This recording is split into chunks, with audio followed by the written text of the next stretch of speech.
প্রিয় বন্ধুরা, অনেক দিন পরে আবার আপনাদের সঙ্গে নতুন ভিডিও নেওয়ার জন্য চলে এসেছি। প্রায় এক সপ্তাহ পরে এই যে ছোটো ভাইয়াকে দেখা যাচ্ছে, আমি ছোটো ভাইয়ার কাছে যাচ্ছি। তার মুখের ভয়েস না শুনলে আমার ভালো লাগে না। ছোটো ভাইয়া, হ্যাঁ ভাই। একটা ভয়েস দিবা? হ্যাঁ দিব তো, কিন্তু একটা সমস্যা। কি সমস্যা ভাইয়া বলো? ভয়েস তো দেই, কিন্তু লাইক কমেন্ট ফলো করে না সবাই। ইনশাল্লাহ এই ভিডিওতে সবাই লাইক কমেন্টস এবং ফলো করবে। ভাইয়া এই চশমাটা পরো আর আমাদের জন্য একটা ভয়েস দাও। ঠিক আছে, ব্যাপার না। ঠিক আছে, ঠিক আছে।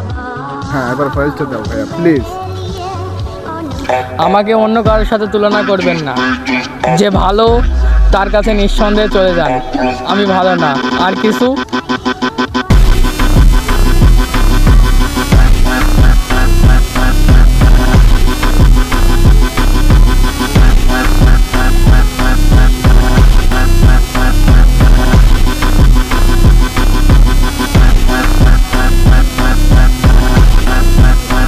Thanks for watching One Poros 2 Konok 3 Eriyaw.